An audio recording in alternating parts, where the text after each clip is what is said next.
All my kids have a college education. I told them all, I don't care what you get a degree in. Until you follow your dream and connect it to your gift, you'll never be happy. You'll never be happy, man. I just got to tell you, you got to chase that dream before you die, man. You should go and live your dream. Just go see. Price you will pay, the suffering you will go through to make your dream come true is incredibly small, infinitely smaller than the price you will pay if you never do. You'll pay that one the rest of your life. And so ask yourself what you're willing to risk. What's the price you're willing to pay? Because what most people do when they're trying to chase their dream or their big outcome, the whole time they're negotiating the price in their head. They're negotiating it. Should I continue to do it? Is it worth it? I don't know if I can continue anymore. It's getting higher, and that price is failure. That price is setback. That price is looking back. That price can be financial, literally a physical price. And what happens is, if you don't negotiate that price in advance, it's going to steal your focus and energy and become another distraction. One of the great distractions of chasing our dreams is this thing that goes off in our head as we're negotiating the price we're paying. Should I keep paying it? Is it getting too high? Is it too much? And you'll have people in your ear, it's too big a sacrifice. You're going through too much. And you begin to negotiate it in your mind. It distracts all your focus. You can't be executing and negotiating simultaneously. If you're in your head negotiating and negotiating and negotiating, you can't execute. So negotiate it now.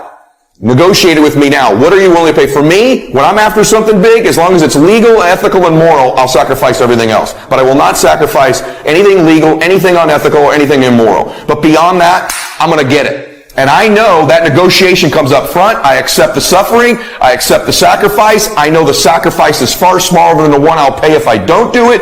And I eliminate distractions and I go freaking get what I want in my life, just like you can. And this needs to be your recipe as well.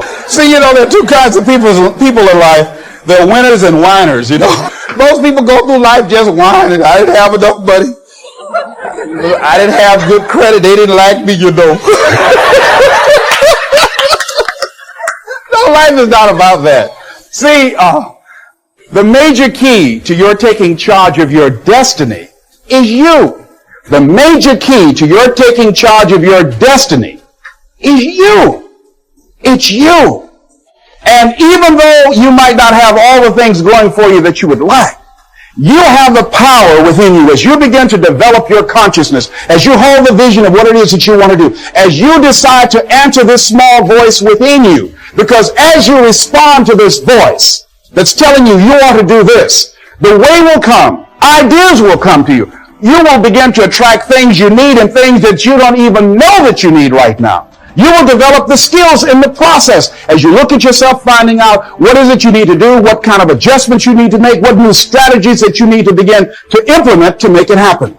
But if you don't put yourself out here, if you don't become actively involved in life, if you hold back on yourself and continue to procrastinate, when I saw a speaker who I said, I know if this guy can do this, I know I could do that. That was years after I had made the decision to do it. I was holding back on myself. I kept building up all kinds of reasons and excuses to justify why I wasn't acting on my dream. Most people go through life as volunteer victims. They go through life volunteering to be victims, giving excuses on why they're not pursuing their greatness, giving excuses on why they're not doing the things that they want to do, putting it off again and again and again, wasting valuable time. Life is very valuable, ladies and gentlemen. Time is very valuable. And it's very fragile. You've got to decide to do what you can right now and don't delay. Living your life like a sense of urgency. I want you to write this down. I need to embrace the suffering. There's something powerful that once you just sort of embrace the fact that in order to achieve something big, you've got to get rid of these distractions. And then the other layer of it is you're probably going to have some suffering to get there or some sacrifice to get there. And so once you've embraced and decided that this suffering, this sacrifice you're making is an indicator of progress. It's an indicator of obsession. Suffering and sacrifice and hard work is an indication of progress towards our dreams. The lack of sacrifice, the lack of suffering in our lives, its removal, its non-existence also equates to a non-existence of a great life, a non-existence of a dream happening, a big one anyway. And so embrace the fact that you're going to have to sacrifice and suffer to some extent. Once you've embraced that it's going to happen, it's almost not that bad. It's kind of like those of you that are fit. We already know, and you already know even if you're not, you've sort of accepted that before you go to the gym and get there, you're going to have to suffer. And we go anyway. It becomes a habit. No one goes into a gym thinking, I'm not going to have to sacrifice or suffer. There'll be no discomfort or no pain. But millions of people go anyway, don't they, to the gym? On some level, they're suffering in the gym, whether it's breathing heavy or sweating or aches or pains or stress. You know, everything in the gym is a sacrifice, and to some extent, you're suffering, going through some pain. You know it before you go, don't you? Yet most of us go all the time. Yet in life, outside of that one area, most of us we're worried about suffering. We're afraid of it. When we're suffering and sacrificing, we wonder whether it's worth it. We wonder whether we're supposed to. We wonder whether sacrifice or setbacks or suffering is a sign it's not our real dream, don't we? See, at the gym, you'd never think, oh, I'm going through some pain and discomfort. This must be a sign I shouldn't be at the gym. You'd never think that. It goes with the territory. Everyone knows this. Build a bicep or a tricep or a chest or legs. You have to break it down, suffer and sacrifice for it to grow. So while it's happening, there's no part of you that says, this isn't right. In fact, the indication of the pain and sacrifice and sweat, don't you feel better at the gym? You're like, wow, I really sacrificed today. I really suffered. So in that area, we all know to the extent we suffer and sacrifice is to the extent we grow. And your body is a metaphor for the rest of your life. But the rest of our life, every time we sweat, every time we sacrifice, every time we suffer, we don't do what we do at the gym. We start saying, well, wait a minute. Maybe I'm not supposed to be doing this. Maybe I'm not cut out. Maybe it's not my destiny. Maybe I just can't do it. It's the most unbelievable, ridiculous conclusion we draw, but it's what everybody does, which is another form of distraction, is doubt. The coins flip on each other all the time, don't they?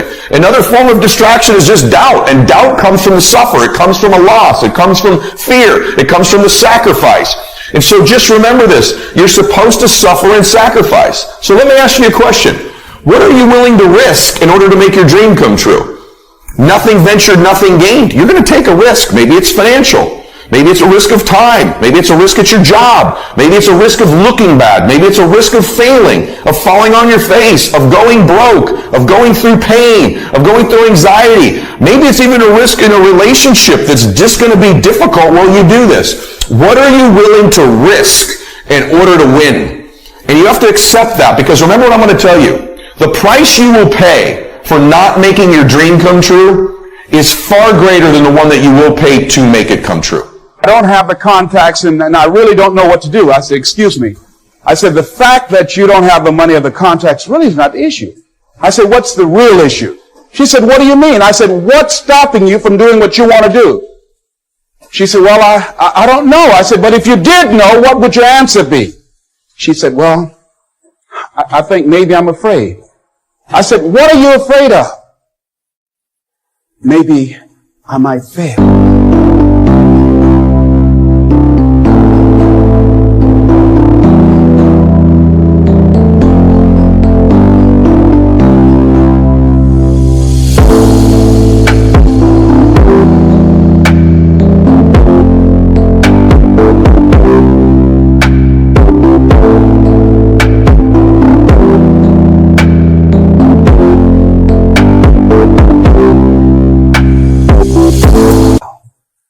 See, a lot of people allow fear to stop them from living their dream. Answer your calling. Whatever you're called to do, don't count yourself out. Don't say, I can't do that. Many of us go through life saying no, and you don't even know what you're saying no to.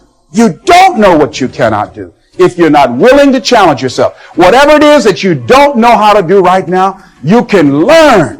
I did not know how to speak for major corporations. I didn't know how to do that. But I decided to become a student. If you do your research, if you do your homework, if you make the commitment that I'm going to learn, when you look at what do I have going for me and drop your buckets where you are, decide I'm going to work and get myself together. A guy named Jim Rohn said, if you develop your gifts will take you places that you'll never begin to imagine.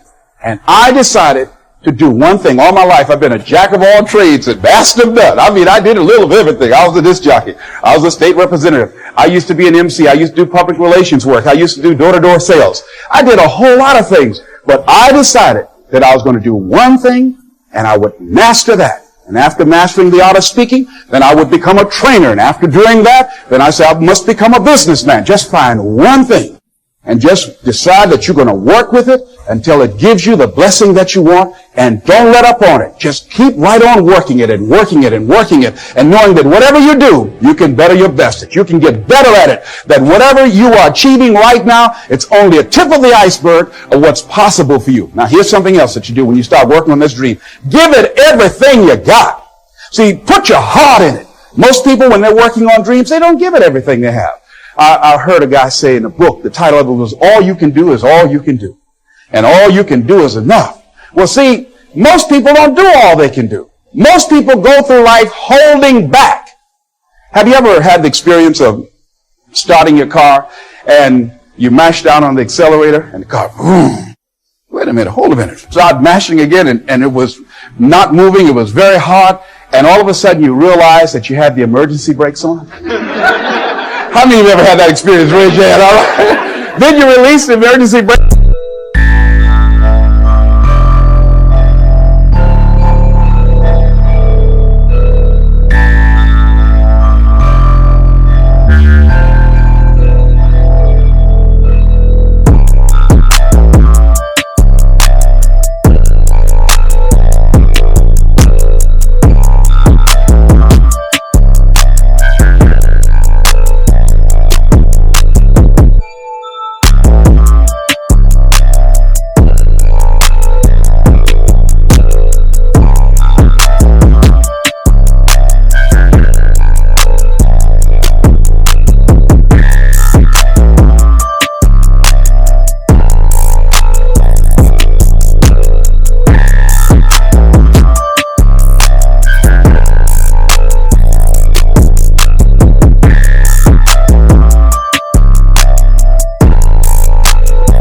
And then the car move, boom, unencumbered.